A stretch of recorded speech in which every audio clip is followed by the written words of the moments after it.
আসন্ন উপজেলা নির্বাচন থেকে মন্ত্রী এমপিদের সন্তান ও আত্মীয়দের সরে দাঁড়ানোর নির্দেশ দিয়েছে আওয়ামী লীগ। এই নির্দেশ মানা না হলে কঠোর ব্যবস্থা নেওয়ার হুঁশিয়ারিও দেওয়া হয়েছে।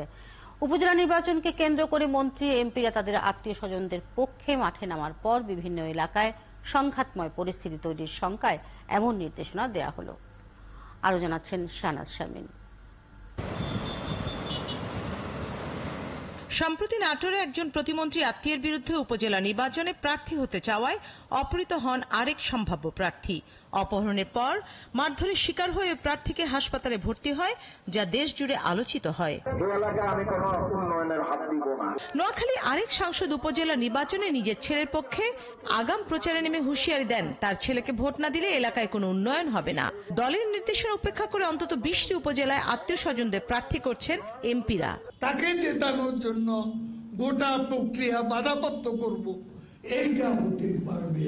দলের আন্তঃকন্দল ঠেকাতে এবার আগেভাগেই দলীয় প্রতীকহীন স্থানীয় নির্বাচনের ঘোষণা দেয় আওয়ামী লীগ। কিন্তু তারপরও আত্মীয় স্বজনদের পক্ষে মাঠে নেমে প্রকাশ্যে অসন্তোষ ছড়াতে শুরু করেন অনেকে। সে কারণে মন্ত্রী এমপিদের সন্তান ও আত্মীয়দের উপজেলা নির্বাচন থেকে সরে দাঁড়ানোর কঠোর বার্তা দিল দলের হাইকমান্ড। প্রতীক যদি দেওয়া হতো, দুইটা গ্রুপ কিন্তু মাঠে বিদ্যমান, একটা হলো নৌকা আর একটা হলো নৌকা বিরোধী। আর নৌকা তো একটা, যে কোনো এক পক্ষ নৌকা পাইতো, এক পক্ষে যে নৌকা পেত আর অপর পক্ষ তার দায়িত্বই তো এই নৌকাটা ডুবানো। অতএব আমাদের মধ্যে ব্যক্তিগতভাবে সবাই লড়ালড়ি করুক, কিন্তু আওয়ামী লীগ কিংবা নৌকা নিয়ে কোনো যুদ্ধ নাই। এটাই কিন্তু এই পলিসিটা যে আমাদের একটু লাভ হয়েছে। পরিবারতন্ত্র প্রতিষ্ঠা করতে গিয়ে অনেকেই রাজনীতি থেকে হারিয়ে যাবেন।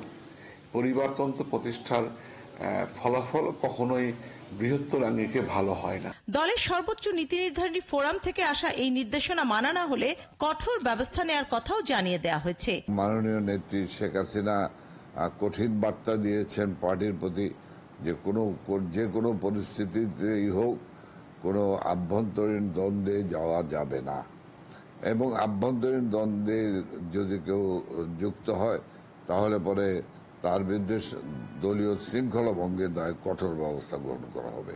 নির্বাচনকে অংশগ্রহণমূলক ও প্রভাবমুক্ত করতে সরকারের নেওয়া সিদ্ধান্ত কেউ উপেক্ষা করলে সাংগঠনিক ও প্রশাসনিক দুই শাস্তি পেতে হবে, জানালেন কেন্দ্রীয় নেতারা।